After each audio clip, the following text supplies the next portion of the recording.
ছেলেটিকে জরুরি বিভাগে ভর্তি করা হলো। ডাক্তার এলেন 10টা বাজে, এসে ছেলেটিকে পরীক্ষা করতে লাগলেন। ডাক্তার বললেন, আপনার ছেলেটার তেমন কিছু হয়নি, আমি কয়েকটা ওষুধের নাম লিখে দিচ্ছি, সেগুলো 3 দিন চালান, তারপর হাসপাতালে আবার নিয়ে আসবেন। ছেলেটিকে বাড়িতে আনা হলো এবং এই কথা তো লোকরঞ্জনের মাঝে ছড়াতে বেশি সময় লাগে না। এলাকার কিছু বয়স্ক ব্যক্তিবর্গ তার বাবাকে কিছু উপদেশ দিলেন, তোমার ছেলেকে ভালো একটা হুজুর বা কবিরাজকে দেখাও, দেখো শেষ চেষ্টা করে কিছু হয় নাকি। তার বাবা বললেন, তাহলে আপনারা কোনো ভালো একটা হুজুরের হদিস দিন যেখানে আমার ছেলেকে নিয়ে যাব।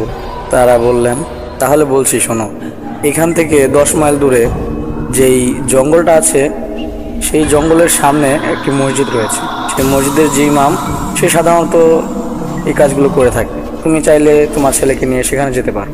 সেই ব্যক্তির নির্দেশ